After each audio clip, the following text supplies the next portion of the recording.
자, 그러면 우리 박병창 이사님과 함께 오늘 시장 살펴봐야 되겠죠? 이사님 어서 오십시오. 예, 안녕하십니까? 네, 반갑습니다. 자, 우리 시장 이제 금요일에 정말 극적으로 한번 큰 웃음, 한박 웃음 네. 줬고요. 이제 오늘 이제 그 분위기를 조금 더 타고 갔으면 좋겠는데 주말 지나고 어떨지 그걸 이제 궁금해하시는 분들이 많을 것 같습니다. 예, 매물은 좀 나오겠죠. 그리고 뭐 매물 좀 나와요? 예, 뭐 경계 매물 또는 차익 매물이 좀 있겠죠. 안 그런 부분 좀 있을 것 같은데 일단 뭐 워낙 폭등을 했기 때문에 네. 뭐 살짝 매물 좀 나오는 거는 아마 뭐랄까요? 뭐라고 표현하지? 인정한다, 버틴다. 좀 들 가능성이 좀 있지 않을까. 그러니까 겁나서 같이 파는 이런 부분보다. 그 정도는 인지상정이다. 예, 뭐 그렇게 생각하지 않을까 생각을 좀 합니다. 지난주 금요일 날 역사적인 폭등인데 화면 그냥 몇 개만 띄워왔습니다. 이런 거는 캡처해서 두고 계시면 뭐예요? 왼쪽 건 SK하이닉스 상한가 63만 주 잔량이 있었던 거고요. 아름답습니다. 옆에 삼성전자는 26.8%였고요. 그리고 이쪽 거는 삼성전기 상한가 그리고 SK스퀘어 상한가 그리고 요건 상승률 상위인데요. 레버리지는 플러스 60%까지 갔어요. 와. 두 배니까. 네. 그렇겠죠. 네, 전반적으로 뭐 이렇게 두 배짜리 그렇게 많이 올랐고요. 여기 상한가로 또 표시되어 있는 요쪽에 쭉 이렇게 보시면 이게 전부 다 이제 반도체 쪽인데 반도체와 연관되어 있는 종목들도 상한가고요. 특이한 점은 ETF도 상한가예요. ETF는 이 두 개만 있는 게 아니잖아요. 네. ETF에는 예를 들어서 삼성전자, SK하이닉스 있고 다른 종목도 있잖아요. 네. 근데 상한 거예요? 네, 상한가에 보시면 다 이게 ETF에서 상한가예요. 그럼 그 포함된 종목들이 거의 상을 다 쳤다. 거의 상한가였다라는 거죠. 이야. 거의 상한가였다는 거죠. 그래서 정말 대단한 ETF 상한가. 저도 하나를 가지고 있는데 상한가를 갔어요. 축하드립니다. 어마어마합니다. 뭐 네. 갖고 계신 거 상한가 갔잖아요. 아니, 뭐 하이닉스가 갔으니까. 하이닉스 갖고 계세요? 네. 저는 뭐 이렇게 열심히 듣지는 않아갖고 예, 그랬군요. 그래서 한번 한숨 돌리는 그런 상황은 좀 됐습니다. 근데 야간 시세도 조금 마이너스 났고 미국에서도 우리 EWI가 약간 마이너스 나는 부분도 좀 있었고 그리고 미국 시장도 마이크로 테크놀로지가 5.9% 하락, 금요일 날이요. 샌디스코 5% 하락 이렇게 정도 하락이 약간 있었습니다. SK하이닉스 ADR이 3.5% 하락. 그러니까 약간 매물이 좀 나오는 거죠. 그건 당연할 것 같지 않으세요? 매물 좀 나오는데 예를 들어서 뭐 상승이 30%인데 오늘 뭐 4% 5% 빠졌다는 빠진 게 아니에요, 사실. 저는 무슨 생각이 들어요. 네. 그 정도의 어느 정도로 요 매물을 또 소화하고 가느냐에 따라서 위로 좀 더 있느냐 없느냐의 문제인 건데요. 그런데 매물이 좀 나올 수밖에 또 없는 것도 차트를 좀 보시면요. 이건 이제 미국인데 요거 제가 금요일 날 말씀드릴 때 이 지지 라인을 붕괴하면은 폭락을 한다. 그리고 지지 라인까지 간다. 근데 제가 생각했던 간다라는 것보다 더 간 거잖아요. 네. 그러니까 여기서 매물이 있거든요. 뭐 통상적으로. 여기서 좀 주춤하다가 다시 가더라도 가는 모양이기 때문에 그런 매물이 좀 있을 것 같은데 매크로 시황에서 예를 들어서 지금 주말에 제일 걱정하는 거는 지정 리스크보다도 그 엔캐리 트레이드 청산 뭐 엔화가 강세가 되면서 이걸 또 다시 얘기를 좀 하더라고요. 네. 미국 이제 국채 금리가 계속 올랐잖아요. 네네. 미국 국제 수익률 오르는 부분 때문에 또 이제 다시 걱정거리를 만들더라고요. 또 하나 가지를 그런 부분들이 이제 점화가 되면 또 불붙으면 조금 흔들림이 있을 수 있을 것 같은데 그 부분 마무리가 되면 여기서 좀 조정을 좀 작게 보이고 일단 추가 상승 시도를 좀 하지 않을까 싶습니다. 그래서 그 다음은 1차 목표라고 말씀드렸고 그 다음 이제 7,500이라고 설명을 좀 드렸어요. 근데 여기까지 단번에 갈 건지 아닐 건지 뭐 이 부분이 이제 시장을 좀 살펴봐야 되는데 만약에 오늘 시장이 예. 아침에 잠깐 좀 매물 나오다가 약간 좀 한 3-4% 빠지다가 오후에 다시 이제 한 4-5% 이렇게 끌어올리면 그러면 이제 바로 우리 시장은 진짜 얘기죠. 강한 거죠. 바로 가겠다는 얘기죠. 그리고 만약에 오전에 잠깐 올랐는데 오후 들어 매물 나오면서 조금 빠지면 이제 좀 이렇게 약간 그럼 조정 보였다가 조정 보인다는 거고. 그렇겠죠 오늘이요. 네, 오늘 아마 대체로 두 시나리오 중에 하나로 가겠죠. 그렇겠죠. 그런데 통상은 요거 좀 쉬었다가는 일반적으로는 일반적으로 좀 그런 현상이. 근데 만약 시장이 강하다면 매물 좀 소화하면서 바로 그냥 치고. 왜냐하면 이제 요즘에 수급 때문에 예상하지 못한 움직임이 많이 나타나잖아요. 네네네. 금요일도 예상한 부분은 아니잖아요. SKI는 상한가. 네. 삼성전자 상한가를 제가 2009년도에 본 것 같거든요. 아 그래요? 2009년이 아니고요. 1999년도에. 1999년이요. 그래요? 예. 그때 외환위기 맞고 나서 상한가 뭐 15% 뭐 10% 뭐 이럴 때 아니에요? 8%. 8%대예요? 예, 8%대. 이제 그만큼 이거 아주 특이한 겁니다. 이것도 올라가는 것도 내려가는 것도 굉장히 특이하지만 올라가는 것도 특이하고요. 근데 전체적인 흐름은 일반적으로 이제 투매 나오고 꺾어 올라가는 이제 그런 흐름을 좀 나타냈다는 말씀을 좀 드리는 거고요. 그리고 이제 여기 위로 더 올라갈 수 있느냐 없느냐에 이제 수급적 문제도 상당히 있는 거고요. 그리고 8월에 특이한 모멘텀이 좀 없어요.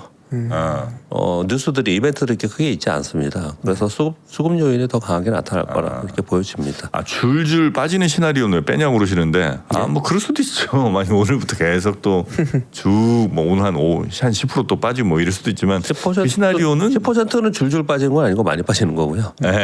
뭐 2% 빠지고 3% 빠지고 또 2% 올랐다 3% 빠지고 뭐 이런 말씀 주시는 거잖아요. 네.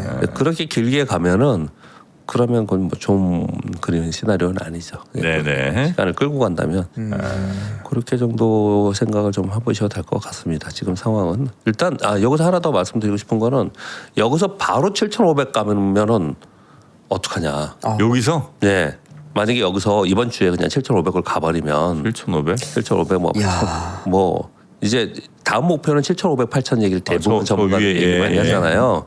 근데 이로 그냥 만약에 뭐 지금 6,600개나 벌써 됐으니까 바로 가버리면 야 빨리 올라갔으니까 또 급락하는 거 아니야 이런 걱정 되시잖아요. 할 수도 있죠. 그렇잖아요. 네. 그래도 빨리 그냥 먼저 가는 게 나은 거예요. 그래요? 네. 왜냐하면 여기 7,500 갔어요. 그리고 조정을 보여요. 그러면 그 다음에 여기 지지는 7,000이 되겠냐 6,500이냐 이런 얘기를 하겠죠. 근데 빨리 안 가고 이 근처에 있으면 이거 다시 6,000 갈 수도 있겠네. 이런 생각이 되기 때문에 일단 올라갈 때는 세게 올라가는 게 훨씬 좋은 겁니다.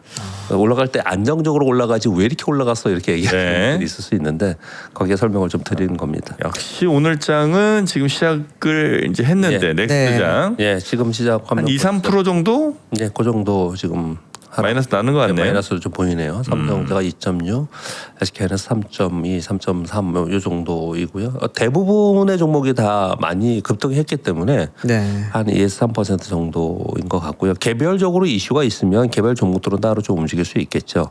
전반적으로는 그 정도의 전체적인 흐름을 봐야 되지 않을까 생각을 합니다. 그래서 제가 지난주 금요일 날 이제 급등하는데 종가에 사는 건 어떠냐 뭐 이런 이제 얘기하시는 분들이 있더라고요. 그래서 파는 사람도 사는 사람도 이번 주에 월화 정도 보고서 사는 사람도 조정이 보이면 거기서 사고 파는 사람도 여기서 확인을 하고 팔고 이렇게 해야 된다는 얘기를 좀 하거든요.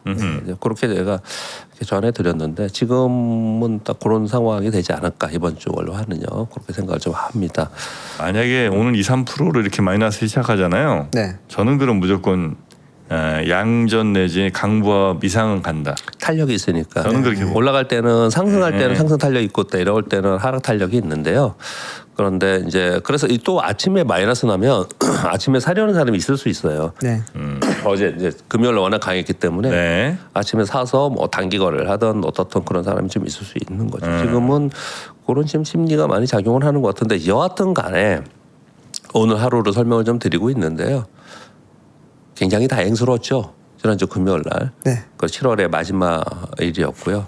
7월 내내 고생을 하다가 굉장히 이례적인 7월을 우리가 보낸 거고요.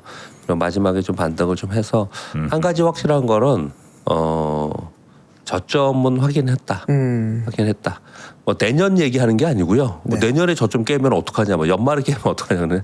지금 우리는 지금 적어도 분기별로 시황을 보잖아요. 워낙 지금 이제 불확실성이 많으니까 네네. 그렇게 보는데 저점 확인을 좀 하지 않았나라고 우리가 지금 보셔도 될 것 같다. 네. 그리고 이제 상한가 간 종목은요. 금요일날 상한가 간 종목은 상한가에 산 사람들이 있기 때문에 아침에 풀어서 나올 수 있어요. 그렇지. 그리고 나서 더 뜨냐 안 뜨냐는 시황이나 종목별로 좀 차별화가 되겠지만은 네. 일반적으로 상한가에 산 사람들이 있기 때문에 더 띄워서 팔려고 하는 속성이 좀 같습니다. 그건 이해되시죠? 네네네. 네, 그런 현상도 있으니까.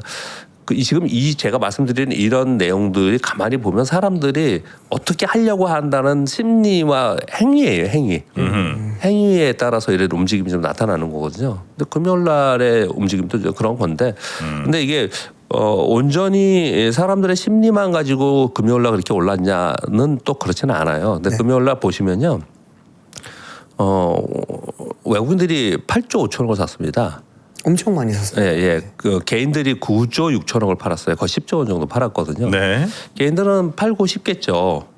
고생스러웠고. 그러니까 이번에 이제 두 가지인 거죠. 내려오는 동안에 소위 뭐라고 표현할까요? 털렸다. 그래서 많이 이제 신용거래자들은 많이 이제 하락을 했고, 그리고 네. 마지막에 공포 심리에서 또 많이 또 팔았고요. 네. 많이 팔았고 이제 그 물량이 해소가 되면서 이제 바닥으로 또 올라오지 않습니까? 지금 미국이 그 반도체가 그렇다면서요. 펀드 하나 청산되면서 그렇게 됐다고. 완전 청산은 아니지만 그만큼 우리 도떼기 시장이야 수급 맨날 수급만 얘기하니 안 그렇다니까. 이 주시장은 수급으로 움직이는 거예요. 돈으로요. 네.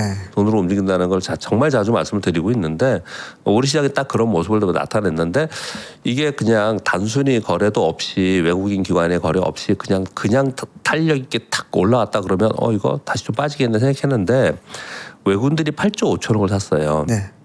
국내 기관들도 투신, 연기금, 사모펀드 다 순매수했습니다. 그러니까 저가 매수가 들어온 거지 않습니까? 그래서 저가 매수가 들어왔다는 부분들을 생각해 보면 이게 그냥 자연적인 뭐랄까 반등 그런 정도로 보다는 조금 더 낫다. 그러니까 너무 폄하할 수 있는 그런 부분은 좀 아니다. 좀 신뢰성이 있는 저점을 형성했다. 이렇게 네. 좀 볼 수가 있다. 이렇게 설명을 좀 드리는 겁니다.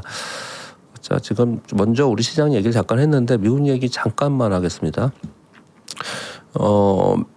미국의 상황하고 우리 시장을 지금 연계해서 보려고 지금 잠깐 말씀드리는 건데요. 지난주에 보면 미국도 대단했습니다. 보면 지난 한 주 동안 아마존이 16% 올랐어요. 와. 알파벳이 10% 올랐고 마이크로소프트 21% 올랐습니다. 폭등했어요, 폭등. 네. 반면에 메타는 6.7% 하락했습니다. 그리고 금요일날 애플 7% 하락했어요. 많이 빠졌죠. 이렇게 이 대형주 B5에 있는 종목들이 어떤 건 10몇 프로씩 오르고 어떤 건 10% 가까이 이제 빠지고 이렇게 움직였습니다. 이게 실적 발표하면서 이런 일이 발생이 된 거잖아요. 네. 굉장히 등락 차별화가 굉장히 심했다라는 거거든요. 근데 지수는 굉장히 견조하게 움직였어요.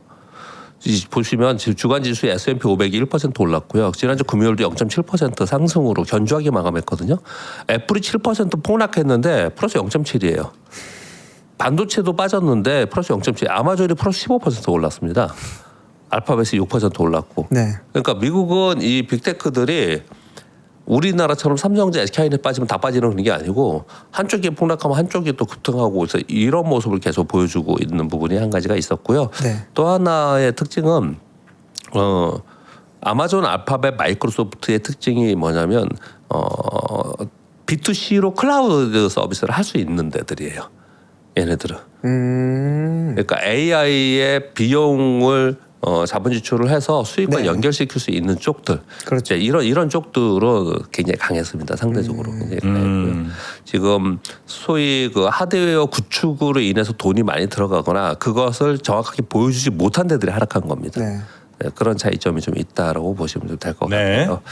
네, 그 정도 보시면, 그러니까 이거와 우리 시장하고 어떤 연관성을 가져야 되느냐. 그러니까 우리는 지금 반도체 만 가지고 이렇게 계속 얘기를 좀 하고 있지 않습니까? 그렇죠. 근데 반도체의 부분도 상당히 변화를 겪고 있다라는 거예요. 반도체 AI 부분도. 네. 그러니까 쉽게 그냥 편하게 우리 생각해 보면 이런 거죠. 데이터 센터에 들어가는 GPU에서 그다음에 디램에서 랜드에서 기판에서 요즘에 CPU가 각각 만든 말씀드렸잖아요. CPU에서 그 다음은 또 다른 게 이게 나오겠죠. 이게 계속 AI가 성장하는 과정 속에서 그러면서 여기서 자본 지출을 하고 있는데 이것이 수익과 연결시킬 수 있는 기업들은 캐즘이 없는 거고 그렇지 않은 데들은 위험이 생기는 거고 그럴 때마다 또 한번 막 흔들리고 그러다 또 야 AI는 가는 거야 그러다 또 가다가 또 한번 흔들리고 이거 지금 주기적으로 좀 일어나는 거잖아요. 네네. 네, 그런 현상이 최근에 미국에서 있었다. 네. 말씀 드립니다. 화면을 제가 박스로 한번 바꿔봤습니다. 이게 더 예전보다 보기 좋으시면 이렇게 말씀 주시면 이렇게 바꾸겠습니다. 아하. 이것도 좀 따님이 도와줬다고 봐야 되겠죠? 아닙니다. 제가 어제 늦게까지 고생 많이 했어요. 이거 자료분 다 하신 거예요? 고생 많이 해서 했는데 예전에 텍스트 밑으로 줄로 있었잖아요. 네네네.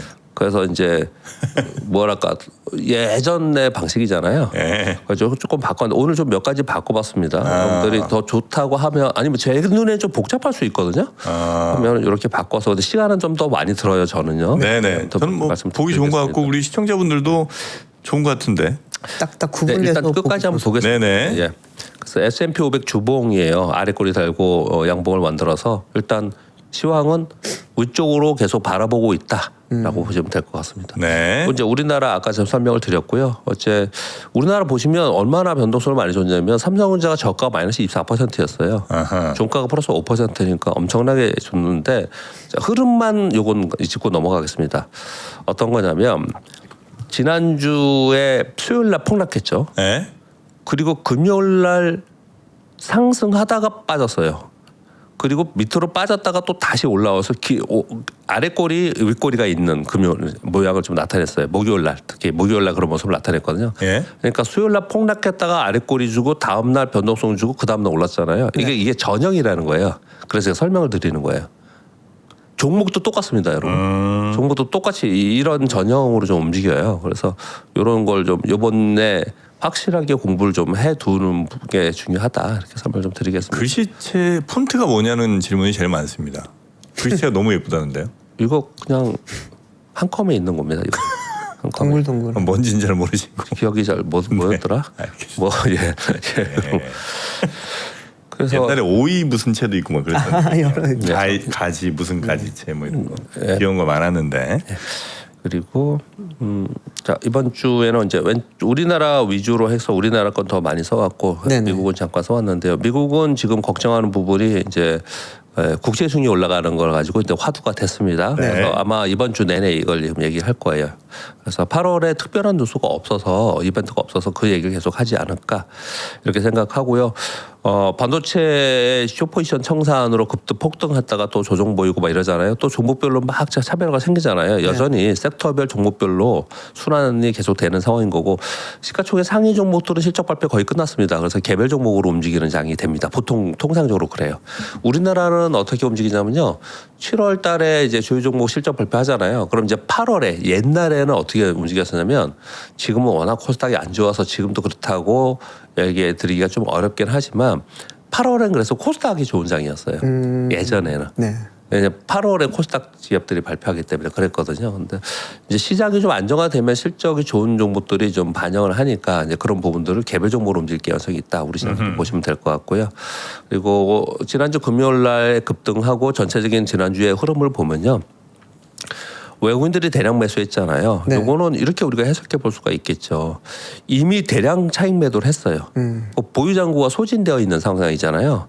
그런데 시장이 폭락을 했으니 가격 메리트가 생겼고 환율이 많이 빠졌잖아요. 그렇죠. 이 두 가지가 외국인들이 들어올 수만 이렇게 상황을 좀 만든 거지 않습니까? 그래서 외국인들은 보유잔고가 상당 부분 비중이 소진된 속에서 저가 매수를 꾸준히 하려고 하는 그런 흐름이지 않을까라고 이제 판단해 볼 수 있겠고요.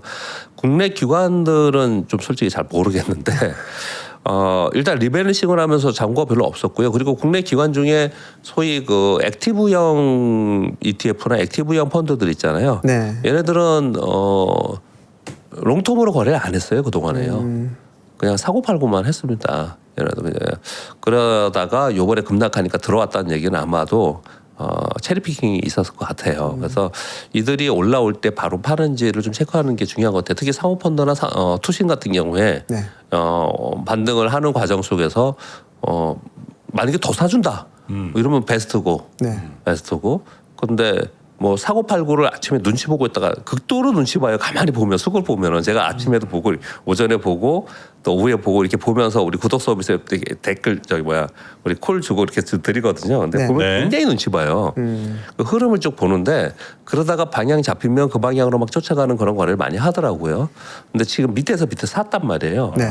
그래서 아마도 이쪽에서 매도가 좀 나오는데 그 매도의 규모가 중요하죠. 네네네. 그때 액티브 ETF는 4848 많이 해요. 네, 우리 개인보다 훨씬 심하게 합니다. 아 그래요? 훨씬 심하게.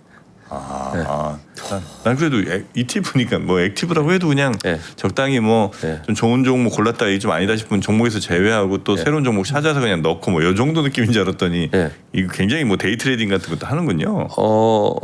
공모펀드 옛날에 공모펀드 있죠. 네. 또는 랩에 맡기는 펀드들 있죠. 네. 그런데 맡겨보신 적 있어요? 아니요? 없습니다. 랩 있어야죠. 맡겨보신 적 있어요? 네. 그 거래하는 거 보신 적 있어요? 거리는 못 봐죠. 그냥 나중에 종목은 몇 개 정도 있던가요? 한 8개인가 있었던 거. 종목 많지 않아요? 한 10개, 20개씩 있던데 보면 보통 그렇게 많이 해요. 그래요. 그래놓고 막 종목이 막 움직이잖아요. 네. 그러면은 아닌거나 그러니까 자기들 판단과 다르거나 아니면은 뭐 이렇게 가격이 떨어져서 기준으로 떨어지잖아요. 바로바로. 그냥 다 쳐냅니다. 그냥 다 쳐내고. 아, 그래요? 그다음 또 다른 걸로 투자를 하거든요. 네. 근데 왜 수익이 날까요? 우리 개인들은 참 그게 따라하기 어려운 부분인데요. 이게 펀드 매니저들의 전형적인 예전부터 배웠던 공식이에요. 저도 뭐 후배들도 많이 있고 하는 거 보니까 기계적으로. 예, 왜 수익이 날까요? 20개가 있어요. 네. 근데 거의 15개는 그냥 조금이라도 1, 2% 빠지고 안 올라 오늘 오를 거 생각해도 안 오르네 막 쳐내 그냥. 그러면 수익 안 날 것 같잖아요. 왜 낼까요? 왜 나냐? 오르는 5개가 급등한 게 수익을 주는 거예요. 오르는 몇 개 종목이 수익을 주는 거지 네. 다 같이 오르는 게 아니에요. 그러니까 처지는 애들은 그냥 1, 2%만 마이너스 바로바로 치고 네. 아니 5% 10% 아니다고 판단하면 꼭 퍼센테이지가 아니고 네. 얘는 아니다 생각하면 오늘 뭐 뉴스가 나왔는데 오늘 얘 급등할 것 같아. 오늘부터 스타트하면 될 것 같아. 근데 아니야. 그러면 한번 기다려봐야지 이런 걸 안 한다는 거예요. 빠른 손절. 손절을 잘하는구나. 네, 그거 하고 올라가는 건 끝까지 챙겨서 수익을 극대화시키는 우리 이론대로 우리 책에 보면 그렇게 하라고 써 있잖아요. 배운 대로 잘해요. 그걸 되게 잘해요. 그걸 되게 잘합니다. 그래서 감정을 결론적으로 빼고 해야 수익을 되는. 내는 거죠. 네. 근데 그 양반들도 자기 본인 계좌는 또 마이너스 나는 경우가 많아. 그럼 왜 그럴까요? 감정이 들어가니까. 그냥 갖고 있으니까 그냥 그냥 갖고 있으니까 그런 네. 거예요. 그러면 가만히 생각해 보면은 그러면 뭐 그렇게 단기 매매하라는 거냐? 아니 그게 아니고요. 네. 그런 게 아니고 매수 매도하는 그날은 단기적 시각으로 있는 그 이론을 내로 하는 게 굉장히 중요하고요. 그리고 내가 스스로 생각하기에 아니다라고 생각하면서도 계속해서 가지고 있는 경우가 많잖아요. 그게 그것만 하지 않으면 돼요. 그것만 하지 않아요. 그러니까 본인이 스스로 나는 이 종목이 안 될 거라 생각하면서도 갖고 있는 경우가 있어요. 네. 있거든요. 네, 그것만 하지 않으면 될 거라 생각이 듭니다. 그렇게 정도. 그러니까 지금은 뭐 차익 매물이 좀 나올 것 같은데 차익 매물이요. 제가 차익 매물 플러스 경계 매물이라고 이 용어를 쓰잖아요. 네. 뭐냐면 차익 매물은 당연히 나올 수 있겠죠. 경계 매물은 뭘까요? 경계 매물은 떨어질 걸 좀. 경계 매물은 아직 나는 플러스가 아니야. 아직 요번에 금요일날 폭등을 해가지고 올라오긴 했는데 내가 마이너스 30%에서 뭐 급등을 해줘갖고 마이너스 뭐 8% 정도로 올라와 있어요. 네. 왔어요. 아직 수익 실현 차익 실현은 아니란 말이에요. 그렇죠. 야 근데 여기서 더 빠지면 어떡하지? 나 이만큼 올라왔는데 이런 이제 경계 심리가 있는 거죠. 네, 그런 매물도 있습니다. 네, 그런 게 이제 복합적으로 좀 작용이 좀 있을 것 같고요. 제일 좋은 거는 그걸 외국인들이 받아주면 제일 좋아요. 외국인들이 딱 받아줘 버리면 개인들이 오늘도 매도가 나오는데 외국인들을 받아주거나 그리고 이제 연기금에서 이제 매수가 또 오늘 들어오면요. 네. 그럼 우리가 또 섣부르게 빨리 팔지 않아도 될 거라는 생각을 좀 들거든요. 그래서 제가 이것도 하나 그냥 가르쳐 드릴까요? 저의 의견입니다. 저의 의견을 하나 좀 말씀 좀 드리면요. 제가 이제 이런 표현을 썼더니 이게 무슨 의미인지 모르시더라고요. 우리 구독 서비스 분들께 설명드리는 거예요. 네. 뭐죠? 네, 뭐냐면요.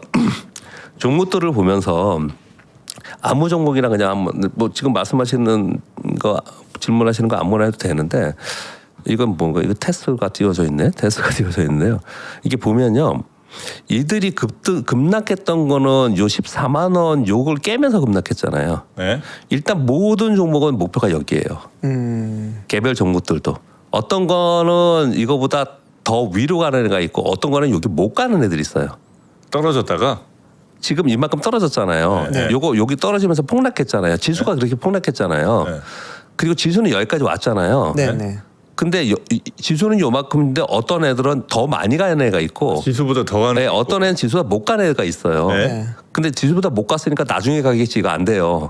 그건 일단 그건 안 되는 거고요. 네, 네. 이제 여기 그래서 종목별로는 지수는 그렇다 치고 뭐 종목별로 목표는 그러면 어디를 잡고 내가 1차 목표 매도로 해야 됩니까? 이런 이제 질문을 하신단 말이에요. 현실 지금 고민은 아니에요. 모두 다 여러분 지금 다 이거 고민하고 있을걸요? 그렇죠. 그러면 네. 일단 이 급락했던 지점이 1차 목표가인데 네. 여기 가도 난 손실이 너무 커. 나 못 팔겠어. 못 팔지. 이거 팔 수 있는 사람들은 팔고요. 네. 팔고 매도가 나올 거고 이 설명 계속 드리는 거예요 지금요. 네. 그런데 이게 소화가 잘 되면 그 다음은 어디 갈 거냐면은 제가 보니까 7월 23일, 24일 날 이날 종목들이 많이 빠졌어요. 이날 급락을 많이 했어요. 네. 23일 날, 24일 날 요게 목표가가 될 것 같아요. 제가 보기에. 다른 거 해볼까요? 예, SK 하이닉스 볼까요? SK 하이닉스의 원위치는 여기잖아요. 요번 급락한 거는요. 네. 네. 그러나 얘들이 급락한 거는 언제냐면 여기였다니까요. 23일, 24일 요거. 200만 원 선. 여기였어요. 얘는 200만 원이네. 네. 이게 요번에 단기적인 목표가 돼야 될 것 같다는 생각이 든다는 거예요. 단기적으로는. 네. 좀 다 비슷하게 생겼어요. 종목들이. 가만히 보면요. 요번에 올라갔다가 떨어지는 애들 이렇게 보면은 여기서 대부분 다 떨어졌어요. 23일, 22일, 3일, 4일 여기요. 네. 그러니까 왜 그런 설명을 드리냐면 여기서부터 여기까지는 이게 추세적으로 빠져 이렇게 움직였어요. 그러다가 여기서 빠진 거는 그냥 급락한 거거든요. 그렇네요. 그러니까 여기까지가 일단 목표예요. 여기를 넘기면 추세 반전이 돼버리거든요. 네. 그러니까 쉽지 않을 수도 있어요.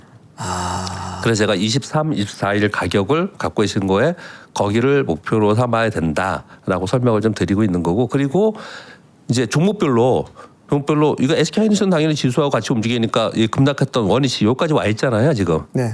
근데 얘는 여기까지 왔는데 어떤 종목을 보면 더 가는 애들도 있어요. 있죠. 그리고 어떤 애는 여기 있는 애들이 있거든요. 여기 그냥 요만큼 분이 못 가는 애들이 있어요. 이렇게요. 네. 그러면 이제 얘네들이 먼저 오르고 순환하면서 얘들이 오를까가 쉽지 않아요. 그게 쉽지 않아요.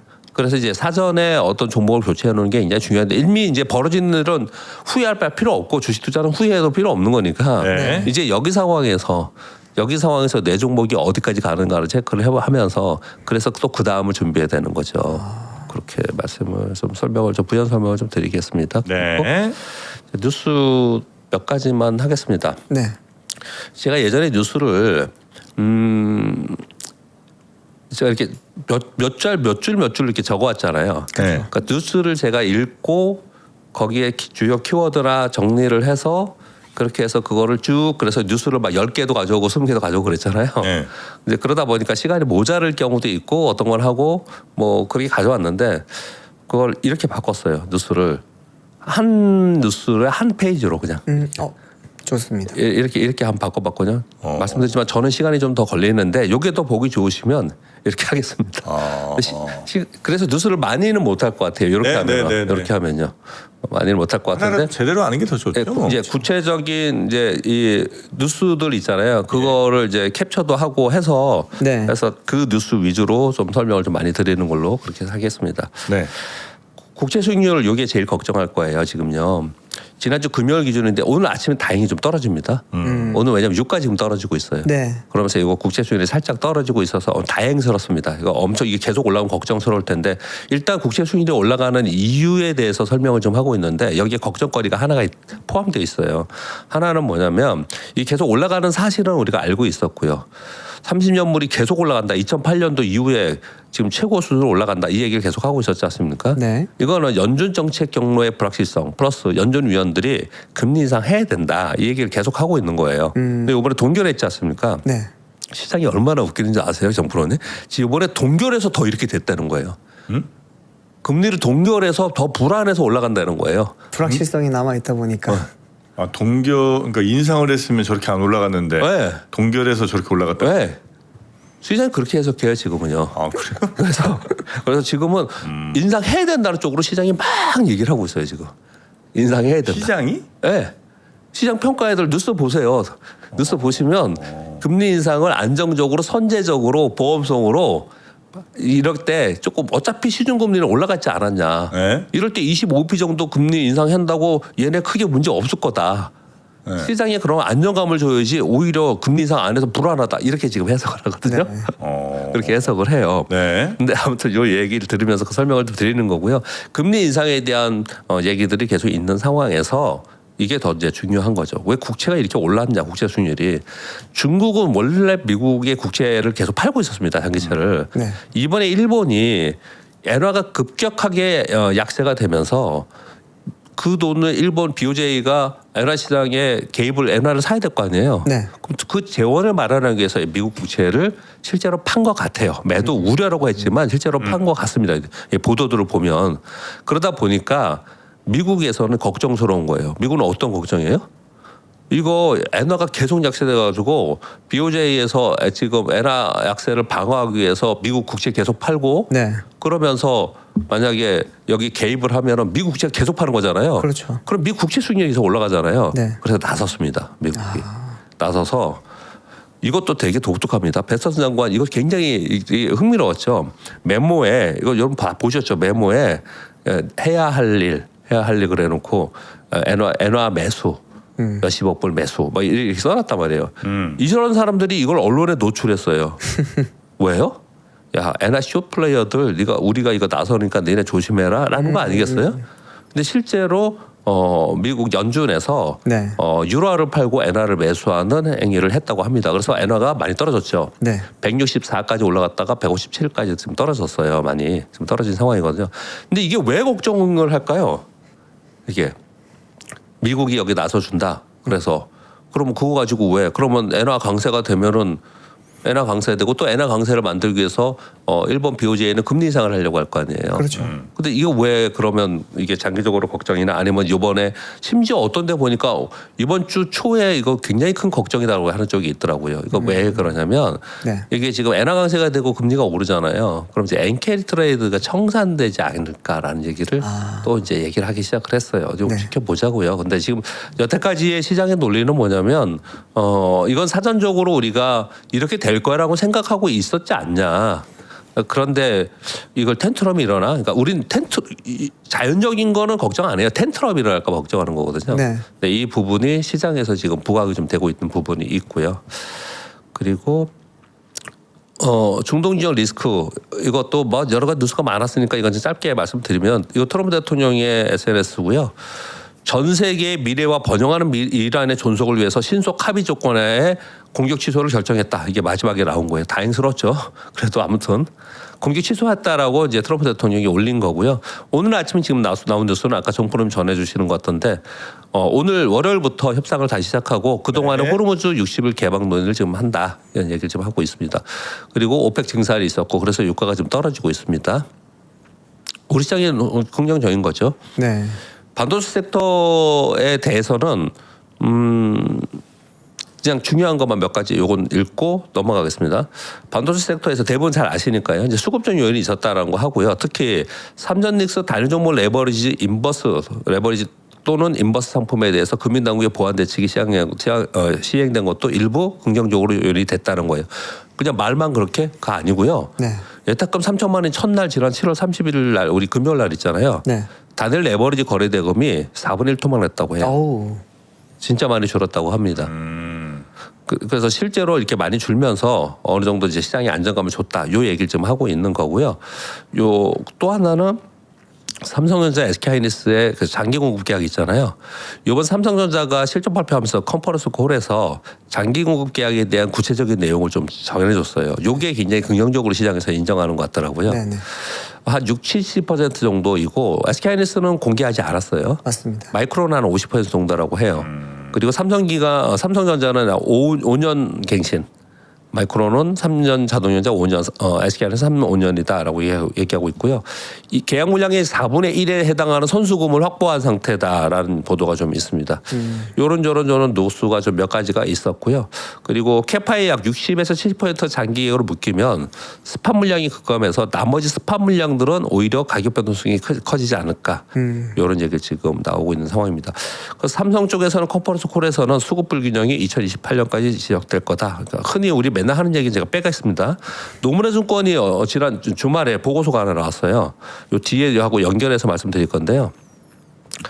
노무라 증권이 2027년 공급 부족은 시장 예상보다 심각할 거다. 네. 그래서 이익을 어마어마하게 높게 해놨더라고요. 어떻게 해놨냐면 이렇게 해놨습니다. 삼성전자에 대해서 올해 391조, 내년에 635조, 내후년에 714조. 이건 이제 좀 지겨우시죠? 이런 얘기. 네. 이런 얘기가 계속 있었음에도 폭락했으니까. 그렇죠. 네, 그랬으니까요. 근데 요번에 또 다시 이런 얘기가 나오는데 이 근거가 다시 나온 이유는 이 컨퍼런스 콜을 하면서 LTA 발표를 했기 때문에 이게 나온 거예요. 그래서 요번에 얘기 나온 이렇게 설명을 합니다. 노무라에서는 2027년과 2028년 메모리 공급 부족과 LTA 할 대로 사업 안정성과 밸류에이션 릴레이팅을 전망한다. 그리고 LTA가 판매량이 60에서 70%까지 확대될 전망이고 5년 계약 약 25% 수치를 이미 했기 때문에 현금 흐름 갈성이 크게 개선될 것이라고 분석한다. 이런 보고서가 좀 나왔습니다. 추가적으로. 이거 다 할 필요 없지만 네네. 그냥 두 가지만 더 하겠습니다. 아직 시간 조금 있는 것 같으네요. 네. 수출 동향 나왔습니다. 7월 수출 62% 증가한 988억 달러가 됐고요. 이게 988억 달러가 어느 정도의 규모인지 아세요? 이게? 이 규모. 그러니까 이걸로 설명하면 안 되겠구나. 네. 그 2017년도가 반도체 업사이클 내 가지고 우리 최고 수출할 때거든요. 네. 그때 연간 무역 흑자가 960억 달러가 그랬어요. 연간이요. 네. 요 맨 밑에 빨간 글씨로 제가 써왔는데요. 네. 지난달까지 올해 무역 흑자가 1,680억 달러예요. 근데 지난해 동기간에 대비 1,300억 달러가 증가했다 그죠? 네. 이게 무슨 얘기예요? 이거 빼면 340억 달러. 340억 달러였다는 거예요. 7월까지 작년에는. 네. 작년에 340억 달러였는데 네. 어마어마합니다. 이번에 1,400억 달러여서 1,680억 달러라는 거예요. 이야. 이제 어마어마한 숫자를 지금 보여주고 있는 상황이고요. 네. 그리고 무역 흑자가 엄청나게 증가하고 있고 반도체가 요번에 178% 증가 410억 달러. 네. 980억 달러에서 410억 달러가 반도체였다라는 거죠. 이번에 뉴스가 좀 나와 있습니다. 그리고 그러니까 이런 뉴스들은 이런 거예요. 알았어. 반도체 증가한 거 좋겠어. 좋아. 그리고 산업부의 그 수출 동향 이렇게 보면은 그 산업별로 딱 나오잖아요. 그렇죠. 그러니까 요거 나오면은 거기에 따라서 종목별로 막 움직입니다. 항상 뜨는 데가 어디냐면 화장품은 요때 좀 뜨고요. 그리고 라면 뭐 이런 거, 식품, 네. 이 계속 지금 수출이 증가하는 쪽 있잖아요. 네. 이런 섹터들은 영향을 좀 받습니다. 이 영향을 받고요. 전반적으로는 시장에 이것 때문에 막 크게 영향받고 이러지 않고 섹터별로 영향을 받습니다. 그리고 또 한 가지를 설명드리려고 하는 거는 7월까지 누적 무역 흑자 규모가 1,680억 달러라고 하는데 네. 우리 원화가 그동안에 계속 위에 있었잖아요. 네. 그러니까 결국은 다시 한 번 더 증명이 되는 겁니다. 달러가 없어서가 아니고 달러에 매도가 없었기 때문이다. 이렇게 하고요. 이거 마지막이죠. 유니틸이 있잖아요. 네. 중국의 로봇 1위 기업이라고 하는 거. 이거 상장한다네요. 거창판에 네, 이것도. 맞습니다. 네. 이것도 과창판에 상장한다고 합니다. 8월 10일 청약을 하고 8월 20일 날 상장. 굉장히 빨라요. IPO 신청하고 나서 여기 어디 써 있던데 104일 만에 끝나고 요번에 상장한다고 합니다. 8월 20일 날 하는데 여기도 똑같이 한 10%뿐이 총 발행 주식의 유통은 안 돼요. 많이 안 하더라고요. 네, 10%뿐이 안 해요. 나머지는 그냥 전략 배정, 뭐 기관 투자가 자기네들이 대부분 갖고 있는 부분들이 좀 있고요. 이게 근데 유니티는 그래도 좀 상업화 되어 있고 유니티 상대 회사가 뭐죠? 그 하나는 거의 국영 기업이에요. 뭐 에지봇이라든지. 에즈버. 네. 거의 국영이고요, 거기는요. 국가 밀어주는 그런 쪽인데 여기가 이제 상장을 하는데요. 조달 금액이 8,900억 정도, 1조 원이 좀 안 됩니다. 네. 원화로 1조 원이 좀 안 되는 그런 상황이고요. 그리고 또 걱정할까봐 이제 이런 내용들이 나오는 것 같아요. 주력 제품은 휴머노이드하고 사족 보행 로봇이고요. 네. 다만이라고 해서 이 기사에 어떻게 나왔냐면 중국 로봇업계 경쟁이 과열되면서 올해 1분기 매출 증가율은 전년 동기 68%로 낮아졌고 판매 관리비 등 비용 증가로 인해서 순이익은 전년 동기비 53% 감소했다라는 걸 지금 달고 있어요. 그러니까 이런 게 나오면은 또 뭐 로봇주가 또 중국 때문에 우리 그때 반도체 때문에 네. 이런 걱정을 할 수도 있는데 네. 이 보도들을 제가 보면서 어떤 생각을 했냐면요. 이 전체적인 뉘앙스는요. 반도체랑 다른 것 같아요. 이거는 전반적으로 로봇주에는 관심을 가질 만한 이벤트가 되는 것 같아요. 이 부분, 요 뉴스는 좀 되는 것 같아요. 그러니까 왜냐하면 우리나라의 기업들 있잖아요. 네. 여기가 지금 기업 가치가 9조예요, 9조. 맞습니다. 9조이거든요. 근데 이제 우리나라의 로봇 기업들이 있습니다. 로봇 기업들, 뭐 휴머노이드를 지금 뭐 부품을 개발하는 회사들도 있고 이런 기업들이 있는데 한때 우리도 굉장히 높았었어요. 네. 근데 지금 굉장히 많이 하락해 있거든요. 그러니까 상대 비교하면서 오히려 이거는 우리 시장이 저평가. 우리 시장이 상당히 저평가되는 국면이 좀 있는 쪽으로 얘기를 많이 하고 있더라고요. 유니트리가 9조 원 정도면 예, 저 정도 로봇 만들 수 있는 회사가 우리나라에 있나요? 있죠. 있어요? 예, 여기 있는데 왜 그러냐면요. 네. 중국은 이 설명을 쭉 들어보니까 이쪽 업계 설명을 이렇게 들어보니까 이런 것 같아요. 중국은 우리는 일단 탑은 저거죠. 옵티머스. 네. 탑은 옵티머스가 있고 옵티머스랑 뭐, 예. 아틀라스. 탑이 있고 그다음에 뭐 아틀라스 있고 그리고 네. 우리나라의 기업들도 이제 이렇게 하는 데들이 있잖아요. 우리 지금 부품만 하지만 네. 있잖아요. 그러면 이게 우리는 아틀라스나 옵티머스를 바라보면서 자꾸 여기에 품질을 따라가는 거잖아요. 네. 근데 여기는 이제 중국이 원래 그런 걸 잘하잖아요. 잘한다는 것보다도 그런 행위를 하지 않습니까? 자기들이 생각하기도 좀 부족해. 부족한 대로 막 생산해. 네. 그래갖고 산업 현장에 가요. 그냥 부족한 그만큼만 쓰는 거예요. 그렇죠. 문제 생겨도 그냥 일단 쓰고. 써. 네. 그래서 성장이 되는 거잖아요. 그렇죠, 그렇죠. 그래서 지금 여기 단계는 그런 단계인 것 같아요. 그렇죠. 유니트리 로봇이랑 옵티머스나 아틀라스랑 비교하면 하드웨어 성능은 확실히 옵티머스나 아틀라스가 훨씬 높은데 가격적인 측면에서 오는 메리트가 너무 크다 보니까 규모의 경제가 일어날 수 있는 거죠. 그렇죠. 규모 경쟁을 계속 일으키고 있는 그런 상황이라서 이런 건데 이 기술이 우리가 뭐 여기보다 안 되느냐 뭐 이런 부분은 좀 아닌 것 같아요. 네. 네. 생산량으로 보면 작년에 이제 유니트리랑 에지봇이 각각 한 5,000대씩 생산했거든요. 이 두 회사가 세계 1등, 2등이에요. 생산량으로만 따지면. 네. 그리고 이제 뭐 우리가 알고 있는 아틀라스나 옵티머스 같은 경우에는 아직까지는 대량 양산하려면 시간이 좀 필요하고 아까 또 박 이사님 말씀하셨지만 그들이 쓰고 있는 로봇에 들어가는 액추에이터들 중에 자국에서 공급이 안 되는 거는 우리나라 기업들도 지금 수출하고 있습니다. 네. 네, 모기업 같은 경우에는 주력 수출 시장을 중국으로 타겟으로 하겠다라고 이야기도 최근에 나왔거든요. 뭐 액추에이터 같은 거? 네, 맞습니다. 네, 그렇기 때문에 중국의 로봇 시장이 성장할 때 우리도 거기서 얻는 콩고물이 있어요. 콩고물이. 네. 근데 뭐 우리나라는 중국은 가만히 보면 네. 이 로봇 산업에 대해서 정부의 지원이 눈에 띄지 않아요? 행사할 때도 그렇고 그렇죠. 아예 정부에서 굉장히 밀잖아요. 네. 근데 의외로 우리나라는 또 로봇 산업에 대해서는 약간 별로 없죠. 얘기가. 그래서 이것도 우리나라 정부에서도 조금 적극적일 필요가 있다는 생각이 들더라고요. 그래. 하여튼 우리나라 그러니까 저 뭐 현대 자동차는 이제 보스턴 다이나믹스를 갖고 있으니까 뭐 우리나라 거라고 할 수는 있는데 네. 우리나라에서 로봇을 이렇게 막 만들어서 막 뭐 전시를 하고 혹은 막 그 어떤 퍼포먼스 같은 걸 좀 보여주고 뭐 이런 거를 제가 이제 좀 관심이 덜해서 그런지 몰라도 별로 못 본 것 같아요. 저도 잘 몰랐었는데요. 네. 없어서 안 보이는 게 아니고 있는데 현재는 완성품보다 부품에 더 주력을 하고 있는 것 같아요. 우리나라 그런 것 같고요. 그리고 지금 우리가 언급한 데서 빠진 데가 한 군데 있습니다. 아주 적극적으로 하는 데가 삼성 있잖아요. 삼성. 삼성을 좀 기대해 볼 만한 것 같아요. 최근에 네, 군사용 로봇 이야기가 있었으니까. 네. 그러니까 이렇게 뭐 그럴 수도 있죠. 이렇게 어쨌든 굉장히 뭐 비밀리에 네. 비밀 프로젝트를 잘 보완 유지하면서 만들어서 정말 놀라운 제품을 딱 나중에 빵 하고 터트릴 수도 있는데 아마도 산업 전체가 이렇게 좀 잘 되려면 안 되는 거라도 일단 막 내놔서 좀 깨지기도 하고 욕도 먹고 이러면서 이제 이 로봇처럼 서로 경쟁하고 뭐 좀 뭐 따라하는 것 같긴 하지만 중국에 무슨 저 복싱 대회 같은 것도 좀 하고 예 그러면서 이제 진짜 문제점들을 계속 밝혀내고 이제 그 다음에 더 발전하는 거 아닌가 싶은데 저는 이제 우리나라 국내 뭐 로봇 완성 업체들이 뭐 어디가 그렇게 있나 싶어갖고 여튼 뭐 또 잘하고 있다고 하니까 그렇게 또 이해하도록 하겠습니다.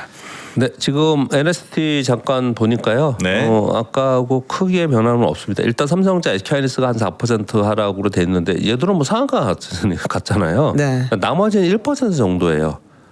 그 요즘에 이제 계속 이 말씀을 드리는데 1에서 2%는 요즘 변동성으로 봐서는 그냥 눈치 보는 정도 수준에 지금 현재 있는 것 같습니다. 그리고 금요일 날은 뭐 전체 섹터가 같이 움직이는 상황이었기 때문에 특별히 오늘은 어떤 섹터가 더 세다 이렇게 보기엔 좀 어려운 것 같고요. 네. 지금 화면을 제가 코스닥으로 바꿨는데 코스닥은 플러스가 좀 보이죠. 아까 그 코스피보다도 네, 그러네요. 네. 코스닥이 조금 더 플러스가 보이지 않습니까? 네. 얘가 왜 그러냐면 못 올랐어요. 얘들은요. 못 오른 애들이 되게 많아요. 예. 근데 이제 이런 거죠. 아까 말씀드린 건 뭐냐면 여기 30% 올랐는데 얘는 10%뿐이 5%뿐이 못 올랐어. 네. 그래서 그러면 오늘 뭐 좀 키 맞추기 위해서 좀 올라간다 하지만 먼저 세게 올라간 종목을 얘들이 제쳐가면서 올라가지 못한다는 거예요. 그렇게는 쉽지 않아요. 시장의 그래야 생리상. 반 따라가고 3분의 1 시장의 따라가고. 생리상 그렇지는 않아요. 근데 네네네. 이제 키 맞추기 좀 하려고 하는 것 같습니다. 지금. 네. 로봇 기업들이 잘 가네요. 로봇기업들 지금 올라가네요. 그러네요. 지금. 네. 뭐 레인보우, 로보티즈, 그다음에 SPG. 네. 정포르님 말씀에서 적극 공감합니다. 조금 이게 좀 활성화 막 돼서 우리도 TV 좀 나오고 네. 네, 막 이렇게 좀 더 많이 되는 게 굉장히 중요하다고 생각이 그래 들어요. 뭐 관심도 갖고 인재들도 좀 몰리고. 시장에서도 관심을 갖고 우리는 반도체 이번에 올라가면서 전 국민이 반도체 전문가가 됐잖아요. 그렇죠. 네. 그럼 로봇도 막 그렇게 붐이 돼야지 네. 예, 더 활성화가 되겠죠. 네. 조금 냉정하게 말씀을 좀 드리면 완성품은 아직은 조금 부족한 거 맞는 것 같아요. 부품은 우리가 좀 많이 따라가고 우리나라 있긴 하지만, 로봇. 네. 국내 로봇이라고 하면 다들 삼성, LG, 현대차 그리고 이제 방금 나왔던 기업들 같은 경우에는 완제품은 잘 없잖아요. 근데 완제품을 만드는 곳이라고 하면 보스턴 다이나믹스가 있고, 근데 현대차 안에 있는 회사도 있지만 네. 아직까지 양산은 못 하고 있고, 레인보우 로보틱스도 휴머노이드 대량 양산 못 하고 있고, 네. LG전자도 지금 하고는 있지만 아직까지도 완성품 없고, 뭐 지금 이제 A 로봇이라고 하는 스타트업이 있지만 거기도 대량 양산을 하진 못하잖아요. 기술적으로 뭔가 막 부족하다 이렇다기보다는 네. 산업화를 시키기에는 아직까지 국내 로봇의 그런 좀 기반이 부족한 거는 맞는 것 같습니다. 네. 조금 더 어쨌든 이제 앞으로 휴머노이드 로봇 시장이 아마 전 세계에서 가장 큰 시장이 될 텐데 그죠? 그렇죠. 예, 그러면 빨리 우리나라가 미국, 중국과 어깨를 나란히 하기 위해서는 조금 미완성이라도 뭐 성능이 조금 덜 하더라도 일단은 좀 발표 좀 하고 관심 좀 많이 좀 갖게 이렇게 하면 어떨까 하는 생각이 좀 들기는 합니다. 자, 오늘 박병창 이사님과 함께 또 새로운 PPT로 우리 시청자분들 만나봤고요. 약간 글자 수가 좀 많아 보인다는 반응은 좀 있는 것 같습니다. 그래서 알겠습니다. 네, 그래서 아마 이제 모바일로 보시는 분들이 또 계시고 하면 뭐 그럴 수 있겠다 생각이 좀 들기는 하고요. 내일도 하여튼 우리 박병창 대표님과 함께 아침 시장 잘 또 체크해 보도록 하겠습니다. 오늘도 대단히 수고 많으셨고요. 예. 내일 뵙겠습니다. 감사합니다. 네. 감사합니다.